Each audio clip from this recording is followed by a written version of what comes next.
Today we are going to study about human papilloma virus vaccine, मतलब HPV vaccine, क्या कह सकते हैं, the vaccine which is effective against cervical cancer.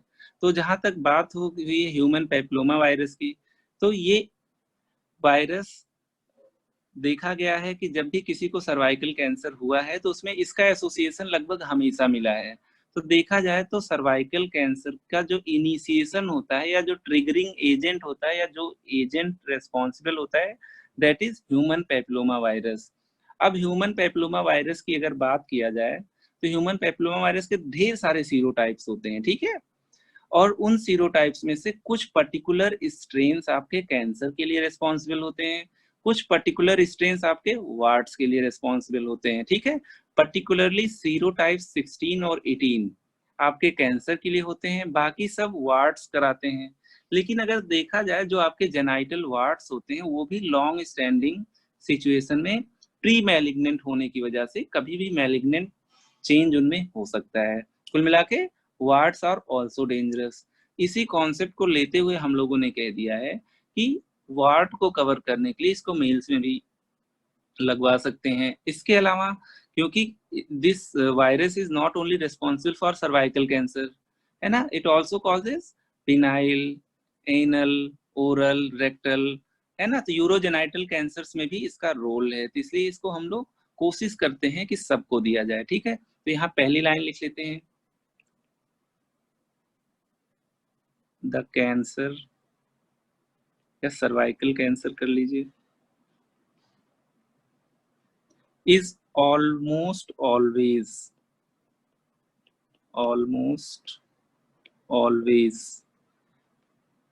caused by persistent infection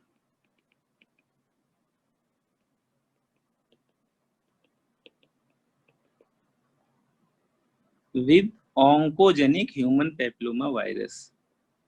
oncogenic मतलब cancer causing, with oncogenic human papilloma virus। और जहां तक human papilloma virus की बात किया जाए तो इसके ढेर सारे सीरोटाइप्स होते हैं, 50 to 100 सीरोटाइप्स कुछ लोग कहते हैं। लेकिन जो इसके सीरोटाइप सबसे ज्यादा डेंजरस होते हैं या जो कैंसर कॉजिंग होते हैं वो स्पेशली 16 और 18 होते हैं। लिख लीजिए, it consists of hundreds of सीरोटाइप्स। जो सबसे इंपॉर्टेंट सीरोटाइप्स हैं लिख लेते हैं, सीरोटाइप्स 16 and 18, serotypes 16 and 18 are mainly responsible, ऐसा नहीं है कि किसी और सीरोटाइप से हो ही नहीं सकता है, mainly responsible for cervical cancer। Further studies demonstrate that this virus also causes penile, oral, rectal and anal cancers। यहाँ तो हमने कैंसर की बात कर ली, अभी तक हमने वार्ड की बात की ही नहीं। तो सीरोटाइप 16 और 18 मेनली कार्सिनोजेनिक हैं, ठीक है। इसके अलावा जो आपके बाकी सीरोटाइप्स हैं इसमें स्पेशली 4 और 6 और 11 ये मेनली वार्ड कराते हैं, तो वार्टोजेनिक हैं। लिख लेते हैं, serotypes 6 and 11 are mainly wartogenic की वार्ड कराएंगे, wartogenic, that is they are responsible for या they are mainly responsible for urogenital warts. Warts को आप लोगों ने बिल्कुल सही कहा, हिंदी में इसको मस्सा कहते हैं, रेज्ड स्किन हो जाती है और अगर इसको कॉटराइज भी करा दीजिए तो भी बार बार होता रहता है, यूरोजेनाइटल वार्ड्स। तो देखा जाए तो वार्ड तो किसी में हो सकता है, सर्वाइकल कैंसर की बात किया जाए तो केवल फीमेल में हो सकती है, लेकिन बाकी कैंसर्स जैसे एनल, पिनाइल और ये सभी किसी में भी हो सकते हैं। यहाँ से हमें क्लू मिल जाता है कि इस वैक्सीन को हमें केवल फीमेल में नहीं देना है। इसका 2 रीजन है। एक तो फीमेल को वायरस मेल से भी जा सकता है ना? एक तरह से ये भी सेक्सुअली ट्रांसमिटेड वायरस हो सकता है। दूसरा, मेल्स को डिसीज भी हो सकती है। तो यहाँ पे इंपॉर्टेंट पॉइंट लिख लेते हैं। This vaccine should be provided to both males and females, both males and females, है ना? तो यहाँ पे लिख लीजिए because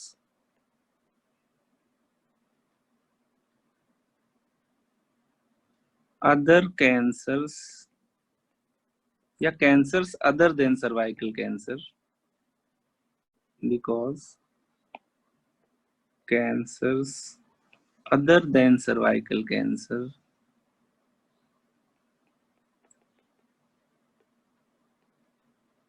can happen in males as well.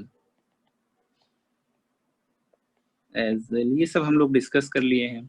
इसके अलावा देखो, फीमेल में अगर ये वायरस जा रहा है तो ये आपका सेक्सुअल एक्टिविटी से जा सकता है, तो इसका मतलब मेल से फीमेल को ट्रांसमिट हो सकता है, जिसमें सर्वाइकल कैंसर के चांसेस ज्यादा रहते हैं। तो लिख लेते हैं, mails should also be vaccinated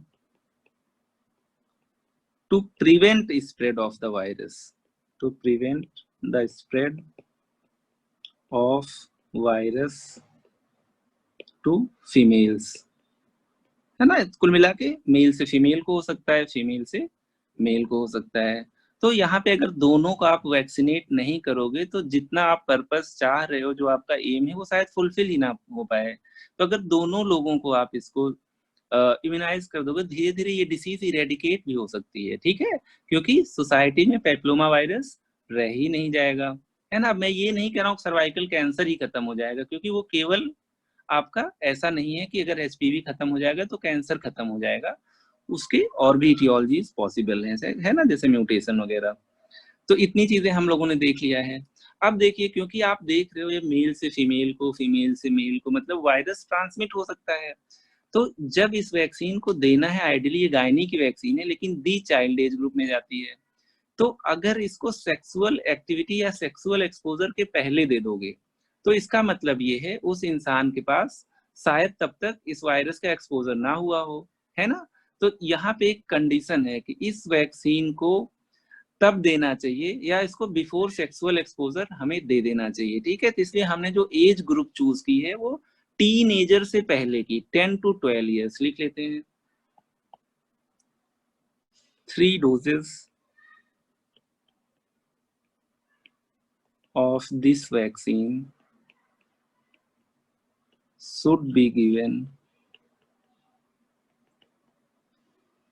before sexual contact या sexual activity, ठीक है? ये मानते हैं कि अगर ह्यूमन पेप्लोमा वायरस का इन्फेक्शन नहीं हुआ है, आपने वैक्सीन दिया ऐसे इंसान को, ठीक है? तो वो एंटीबॉडी बना लेगा। जब भी उसका उस वायरस से मुकाबला होगा तो एंटीबॉडीज उस वायरस को न्यूट्रलाइज कर देंगी। लेकिन अगर वो वायरस पहले से बॉडी में होगा तो पहले से ही वो थोड़ा हार्म कर चुका होगा या पहले से मल्टीप्लाई करके एक लेवल तक स्टैब्लिश हो चुका होगा या नियोप्लेजिया स्टेज 1-2 शुरू कर चुका होगा, तो उसका प्रोग्रेशन शायद ना रुके।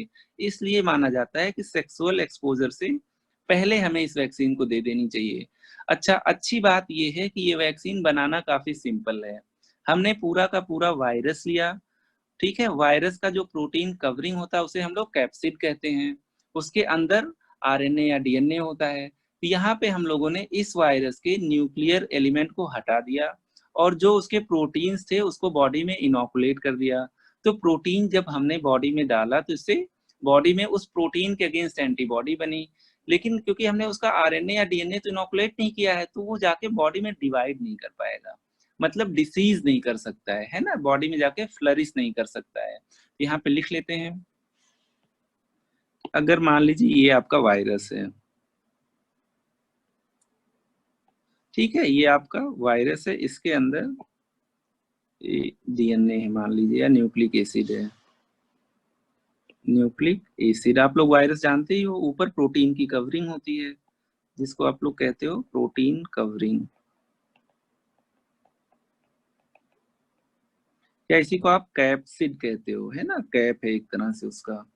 तो यहाँ पे ये पूरा का पूरा आपका ह्यूमन पैपिलोमा वायरस है, जो इसकी कैप्सिड है, मतलब प्रोटीन कवरिंग है। ये इम्यूनोजेनिक होती है। इम्यूनोजेनिक मतलब अगर बॉडी में आप इसको इनोकुलेट कर दोगे तो बॉडी में एंटीबॉडी का फॉर्मेशन होगा, लेकिन डिसीज नहीं हो सकती क्योंकि न्यूक्लिक एसिड है नहीं। जब भी ये एंटीबॉडी किसी के बॉडी में रहेगा, उसको मान लो एचपीवी का इन्फेक्शन होता है, तो ये क्या करेगा, ये एंटीबॉडी इसको न्यूट्रलाइज कर देगा, क्योंकि ये एंटीजन होगा, ये एंटीबॉडी होगा, एंटीजन एंटीबॉडी रिएक्शन होगा, दोनों एक दूसरे को न्यूट्रलाइज कर देंगे, है ना। तो यहाँ पे जो कैप्सिड होता है, इसको हम लोग बॉडी में इनोकुलेट कर देते हैं। इसकी वजह से, क्योंकि ये इम्यूनोजेनिक है, तो बॉडी में एंटीबॉडी फॉर्मेशन को स्टिमुलेट कर देगा, है ना। जब हम इसकी 3 डोज दे देंगे, पर्टिकुलरली गार्डासिल की, तो करीब 98% तक इम्यूनिटी मिलती है, या हम कहते हैं कि 98% तक इस वैक्सीन की एफिकेसी है। ठीक है, लिख लेते हैं, पहले एक लाइन ये लिख लें, the vaccine do not protect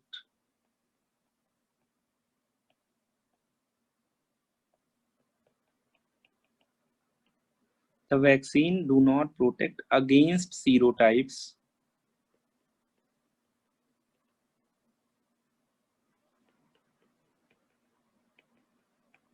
with which infection has already occurred। इसीलिए कह रहे हैं बिफोर सेक्सुअल एक्सपोजर लगवाना है। Infection has already occurred before vaccination. This is pretty simple, है ना, हम लोग इन सब चीजों को समझ सकते हैं। जहां तक हमने स्ट्रेन्स की बात देखी है, तो वहां पे हमने देखा था 16 और 18 कार्सिनोजेनिक थी मेनली, और 6 और 11 आपके मेनली वार्टोजेनिक थे। लिख लेते हैं कॉमन स्ट्रेन्स। सबसे पहले यहाँ पे लिख लेते हैं कार्सिनोजेनिक,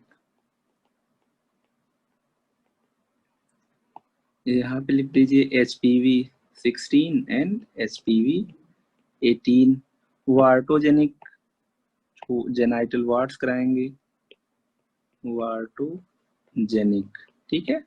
वार्टोजेनिक की बात किया जाए तो HPV 6 एंड HPV 11। तो जो हमारे कन्वेंशनल वैक्सीन होते हैं, ठीक है, ये 2 टाइप के आते हैं। एक ये कहता है कि चलो ठीक है भाई, किसी सोसाइटी में इस कैंसर को भी प्रिवेंट कर लो, तो भी बहुत सारी डेथ्स बच जाएंगे, कम हो जाएंगी होना, क्योंकि सर्वाइकल कैंसर प्रिवेंट हो जाता है। बाकी जो और डेवलप्ड कंट्रीज हैं, वो कहते हैं भाई जेनाइटल वार्ड्स भी एक सिग्निफिकेंट प्रॉब्लम है ना, इनफैक्ट ये भी प्री मैलिग्नेंट कंडीशन हो सकती है। तो क्यों ना एक कंप्लीट कवरेज दिया जाए जिसमें चारों स्ट्रेन हो, कार्सिनोजेनिक और वार्टोजेनिक।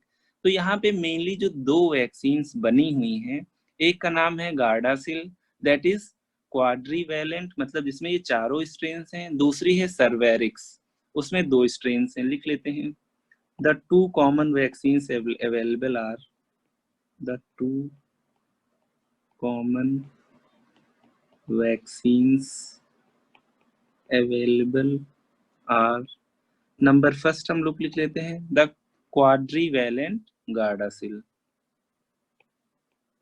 गार्डासिल, ठीक है, हम लोग इसी को रिकमेंड करते हैं। इसमें ये चारों स्ट्रेन हैं, HPV 6, 11, 16 एंड 18, इसीलिए हम लोग इसको कहते हैं क्वाड्रीवैलेंट। लिख लेते हैं क्वाड्रीवैलेंट, ठीक है। कंटेन्स 4 स्ट्रेन्स, फिर से यहाँ पे लिख लेते हैं HPV 6, 11, 16 एंड 18। मतलब ये वार्ड्स को भी प्रिवेंट करेगा, और ये आपका कैंसर को भी प्रिवेंट करेगा, नॉट ओनली सर्वाइकल कैंसर, बाकी हम लोगों ने पिनाइल एनल ये सब कैंसर की भी बात की थी, क्योंकि इसमें देखो वार्ड को भी प्रिवेंट करने की क्षमता है, और कैंसर करने को प्रिवेंट करने, तो इसको बेटर है कि मेल्स को अगर दिया जाए तो यही वर्जन दिया जाए, ठीक है। यहाँ पे लिख लीजिए, फीमेल को तो देंगे ही, can also be given to males, है ना, फीमेल को तो देंगे, यू अंडरस्टूड है। इसके अलावा जो सेकेंड वैक्सीन है, जो बाईवैलेंट है और थोड़ी कम इफिकेसियस है बाकी, क्योंकि उसमें 2 ही स्ट्रेन है, उसका नाम हमारा है सर्वारिक्स, सर्वारिक्स, ठीक है। This is bivalent. ये कहता है कि हम कैंसर ही प्रिवेंट कर लें, यही बड़ी बात है। इतनी ही सोसाइटी में अवेयरनेस हो जाए तो भी काम चल जाएगा। Bivalent contains 2 strains, 2 strains that is HPV 16 and 18। तो मतलब यहाँ पे हम लोगों ने एम किया है कि भाई कैंसर को प्रिवेंट कर लेते हैं, बाकी वार्ड्स वगैरह प्री मैलिग्नेंट है, कोई जरूरी नहीं कि मैलिग्नेंसी में वो कन्वर्ट ही हो, लेकिन एक सोशल प्रॉब्लम है तो उसको बाद में हैंडल कर लेंगे। अभी तक जितना पढ़ा है इसको रिवाइज करते हैं, फिर उसके बाद हम लोग देखते हैं कि कब कब इसको लगा सकते हैं, क्या मिनिमम एज हो सकती है, क्या मैक्सिमम एज हो सकती है, किस रूट से लगाते हैं, कितना डोज लगाते हैं, और अगर किसी को नहीं लगी है प्रॉपर एज पे तो कैचअप में कब लगा सकते हैं, आइए देखते हैं। हम लोग बात कर रहे हैं ह्यूमन पैपिलोमा वायरस के अगेंस्ट जो वैक्सीन है। तो हमारा एम यहाँ पे है सर्वाइकल कैंसर प्रोटेक्ट करना, ये सिंपल एम है। एम इससे एक्चुअली कहीं बड़ा है, हमें वार्ड्स भी प्रिवेंट करने हैं और कुछ एसोसिएटेड कैंसर जैसे रेक्टल कैंसर या ओरल कैंसर उन्हें भी प्रिवेंट करना है। यहाँ पे हम लोगों ने सबसे पहली लाइन लिखी थी, the cervical cancer is almost always caused by persistent infections with oncogenic HPV। Oncogenic का मतलब जो आपके स्ट्रेन 16 और 18 है। यहाँ पे अगर स्ट्रेन की बात किया जाए तो हंड्रेड्स ऑफ स्ट्रेन्स हैं, लेकिन जो सिग्निफिकेंट हैं, जो ज्यादातर डिसीजेस में मिलती हैं, वो 6, 11, 16, 18 है। तो सीरोटाइप 16 और 18 आपकी मेनली कार्सिनोजेनिक होती हैं, जैसे cervical cancer, rectal cancer, phenyl cancer and etcetera etcetera. इसके अलावा 6 और 11 देखा गया है, ज्यादातर जो वार्ड्स होते हैं उनका अगर कल्चर भेजा जाता है तो वो 6 और 11 पॉजिटिव आते हैं। तो यूरोजेनाइटल वार्ड्स के लिए आपके वार्टोजेनिक स्ट्रेन्स रिस्पॉन्सिबल होती हैं, जो कि 6 और 11 है। वैक्सीन की बात किया जाए तो ये बिल्कुल याद रखिएगा, it should be given to both males and females because of prevention against other cancers as well. और यहाँ पे मेल्स को अब यही नहीं है कि मेल्स को कैंसर से प्रिवेंट करने के लिए ही हम दे रहे हैं वार्ड। भाई अगर एक सेक्स को आप इसको इम्यूनाइज नहीं करोगे तो दूसरे सेक्स में वो वायरस ट्रांसमिट होता रहेगा। तो ऐसा तो है नहीं कि हमें 100% कवरेज वैक्सीनेशन का बहुत इजी है, तो कम से कम अगर एक पार्टनर भी इम्यूनाइज्ड है तो भी डिसीज स्प्रेड करने के चांसेस कम हो जाएंगे, और दोनों लोग इम्यूनाइज होंगे तो कल को ये वायरस इरेडिकेट भी हो सकता है, ठीक है। इंपॉर्टेंट चीज ये है कि सेक्सुअल एक्टिविटी से पहले हम लोग कोशिश करते हैं कि इस वैक्सीन को प्रोवाइड किया जाए। वैक्सीन एक तरह से किल्ड वैक्सीन है, उससे बेटर टर्म यूज कर सकते हैं कि वायरस का यहाँ पे हम लोग कंपोनेंट यूज कर ले रहे हैं। तो जब पूरा वायरस ही नहीं तो डिसीज कैसे करेगा। तो यहाँ पे हम लोगों ने देखा था वायरस के 2 पार्ट होते हैं, एक तो न्यूक्लिक एसिड होती है, अगर RNA वायरस है तो RNA, DNA वायरस है तो DNA, ठीक है। उसके अलावा हम लोग देख लेते हैं प्रोटीन की कवरिंग्स होती है जिसे हम लोग कैप्सिड कहते हैं। यहाँ पे कैप्सिड को ले लिया और बॉडी में इंजेक्ट कर दिया। क्योंकि वायरस को इंजेक्ट नहीं किया गया है तो इसका मतलब कोई डिसीज भी नहीं होगी, है ना।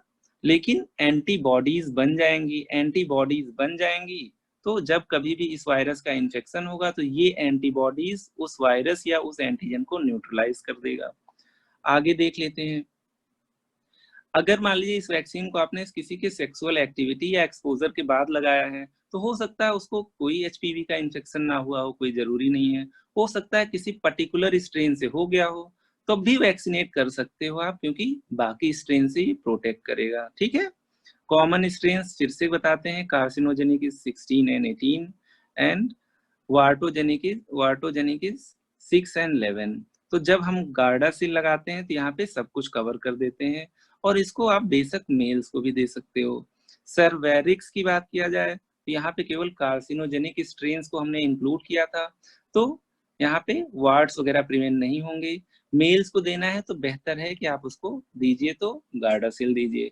ठीक है, अब देख लेते हैं कब और कैसे लगाना है। The vaccine is usually given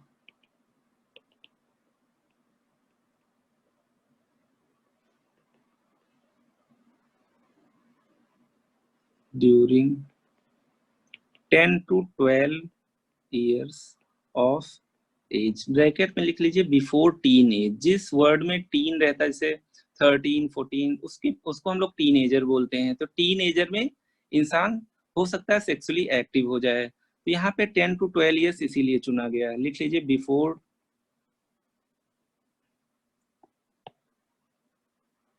before teen age group.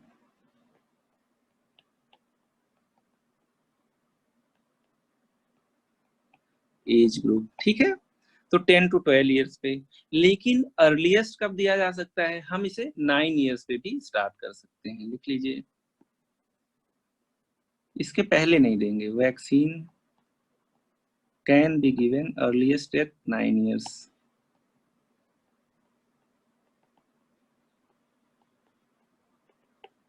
Eight 9 years. बाकी चीजें हम लोगों ने देख लिया था कि बिफोर एनी सेक्सुअल एक्टिविटी आप दोगे। और अच्छा, यूजुअली जो रूटीन इम्यूनाइजेशन होता है, अगर मान लीजिए किसी ने यहाँ पे नहीं लिया है तो उसे अप टू 26 ईयर्स तक दे सकते हैं यूजुअली। वैसे दिया तो 45 ईयर्स तक जा सकता है। The vaccine can be given up to 45 years to females and 21 years to males. Usually अगर बात किया जाए तो हम लोग कहते हैं कि 26 ईयर्स तक जरूर कवर कर लिया जाए। Usual upper age for females to take this vaccine is 26 years. ठीक है, जैसे मान लीजिए आपको कोई लेडी मिली है और वो वैक्सीनेटेड नहीं है, ठीक है, 20 ईयर्स की, तो आप उसे लगा सकते हो। 26 तक है तो बिना सोचे लगा सकते हो। लेकिन अगर इससे बड़ी हो गई तो हमने कहा 45 तक दिया जा सकता है। लेकिन जिन स्ट्रेन से वो एक्सपोज हो चुकी होगी लेडी, उनके अगेंस्ट प्रोटेक्शन नहीं होगा। तो ठीक है, तो ये उनके ऊपर है कि अगर वो ओवर कॉन्शियस है तो लगा सकते हैं, या अगर आपको लगता है तो आप उसे एडमिनिस्टर कर सकते हो। ये किसी गाइडलाइन के अकॉर्डिंग एज सच अभी नहीं है। ठीक है, अब यहाँ पे हम लोग एक समरी बनाते हैं छोटा सा। ध्यान से देखिएगा, अभी कुछ वैक्सीन भी दिखा देते हैं आपको। सबसे पहली बात की जाती है जब भी कोई वैक्सीन पढ़ते हैं तो डोज क्या है। ठीक है, 0.5 ml। सेकेंड थिंग है कि कितना लगाते हैं और कहाँ लगाते हैं। रूट, इंट्रामस्कुलर, इंट्रामस्कुलर मतलब 90 डिग्री पे लगाना है। ठीक है, क्योंकि ये बच्चे को, बिल्कुल छोटे को तो लगा नहीं रहे कि एंटीरोलेटरल एस्पेक्ट ऑफ थाई पे लगाएंगे। इसको हम लोग अपर आर्म या डेल्टॉइड के आसपास लगा देते हैं। इंट्रामस्कुलर, जब भी कोई इंट्रामस्कुलर इंजेक्शन देते हैं तो 90 डिग्री पे देते हैं। ठीक है, थर्ड चीज यहाँ पे हो जाएगा कि कहाँ देंगे। Site, upper arm. ठीक है, हाथ में जैसे इंजेक्शन लगाते हैं उसी टाइप से दे देंगे। शेड्यूल की बात किया जाए, देखिए ये ऐसा नहीं कि गवर्नमेंट ने ये वैक्सीन प्रोवाइड की है किसी को, इसीलिए ज्यादातर लोग अनइम्यूनाइज्ड हैं। इंडियन एकेडमी ऑफ पीडियाट्रिक्स कहती है कि ये लगना चाहिए, क्योंकि कॉस्टली वैक्सीन होती है और प्लस गवर्नमेंट प्रोवाइड नहीं करती, उसके अलावा अवेयरनेस भी कम है। तो आईएपी कहती है अगर आप एफर्ट कर सकते हो तो आप लगा लो। ठीक है, तो यहाँ पे शेड्यूल की बात किया जाए, शेड्यूल की बात ये है कि आप इसे 10 to 12 ईयर्स के बीच में देते हो। ठीक है, और यहाँ पे गर्ल्स की बात किया जाए या किसी भी सेक्स की बात किया जाए तो 10 to 12 ईयर्स पे देंगे। और किस तरीके से देंगे, दो वैक्सीन हमने देखी थी, एक गार्डासिल, एक सर्वेरिक्स। लिख लेते हैं यहाँ पे गार्डासिल। इसमें आपने देखा था 4 स्ट्रेन हैं, ह्यूमन पेपिलोमा वायरस, तो इस तरह से हम 4 लिख लेते हैं, ठीक है, क्योंकि क्वाड्रीवैलेंट थी। यहाँ पे हम लोग लिख लेते हैं, इसको देने का जो शेड्यूल होता है वो 0 2 एंड 6 मंथ्स लिखिए। 0 मतलब आज लगा दिया, उसके 2 महीने बाद लगाया, फिर 6 महीने पे लगा दिया, ठीक है। 0 2 एंड 6। इसके अलावा अगर हम यहाँ पे बाईवैलेंट वैक्सीन दे रहे हैं जो कि आपका सर्वारिक्स है, तो उसको हम लोग देंगे 0 1 एंड 6 मंथ पे लिख लेते हैं, Cervarix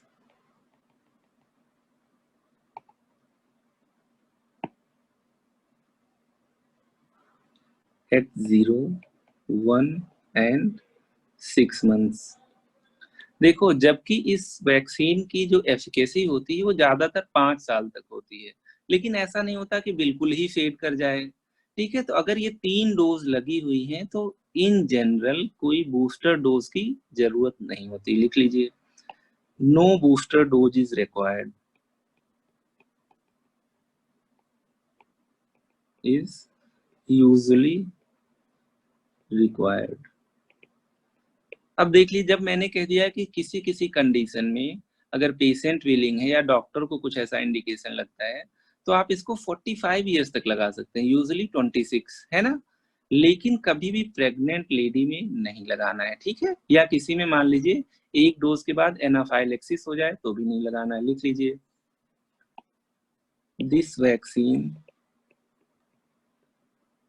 should not be given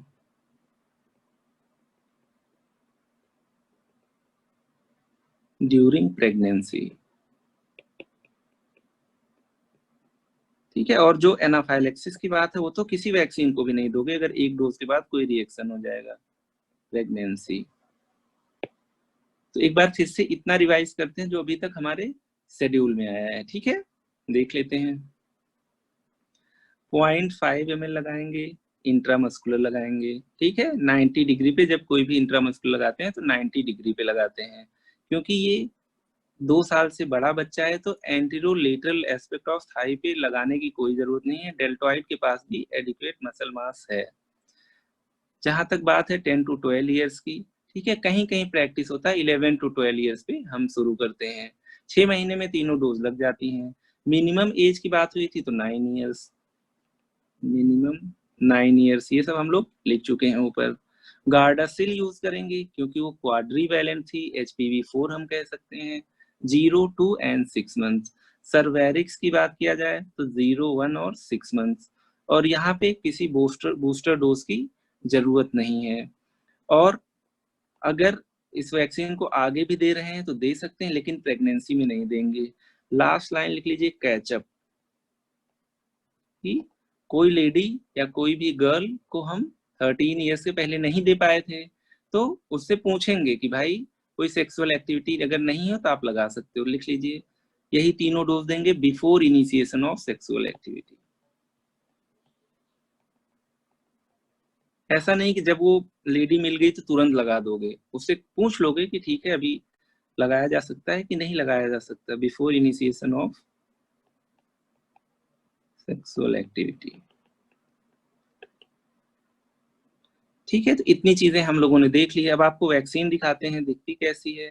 और ऐसा नहीं कि केवल इतनी ही वैक्सीन है, आजकल एक वैक्सीन और आ गई जो कहती है कि क्यों ना हम और सारे स्ट्रेन को यूज करें, लिख लीजिए, न्यूअर वैक्सीन, इंडिया में भी आ जाएगी कुछ दिनों में, गार्डासिल 9, गार्डासिल 9। इसमें इन सारी स्ट्रेन के अलावा भी स्ट्रेन नंबर 31 32 35 36 5 स्ट्रेन और हैं, तो पहले हम लोग डायग्राम देख लेते हैं, ठीक है।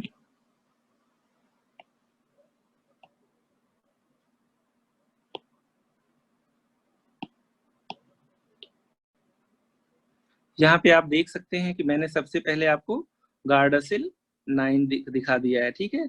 यहाँ पे 5 स्ट्रेन्स और ले लिए हैं कि ये देखा गया था कि बाकी स्ट्रेन्स भी कैंसर या वार्ड्स कर सकते हैं लेकिन कम फ्रीक्वेंट है। लेकिन जब हमारे पास वैक्सीन बनाने की सुविधा है और ये इजीली वैक्सीन हम मैन्युफैक्चर कर सकते हैं तो और स्ट्रेन्स इंक्लूड कर लीजिए। यहाँ पे हमने बात किया गार्डासिल 9 की। 9 का मतलब ये क्वाड्रीवैलेंट नहीं है, इसमें 9 स्ट्रेन्स हैं, ठीक है। और 9 स्ट्रेन्स क्या है, देखिए 6, 11, 16 और 18 ये तो रहेंगे ही, क्योंकि मेनली यही वार्टोजेनिक होते थे, मेनली यही कार्सिनोजेनिक होते थे। इसके अलावा 31, 33, 45, 52 और 58 इतनी स्ट्रेन्स और ले लिया गया है। कुल मिला के यहाँ पे स्ट्रेन्स हमने ज्यादा बढ़ा दी है, ठीक है, ताकि जो और माइनर स्ट्रेन्स थी जिनसे भी कभी कभी कुछ केसेस में होते थे कैंसर और वार्ड्स, उन्हें भी प्रिवेंट किया जाए। इसके अलावा ये आपका गार्डासिल वैक्सीन है।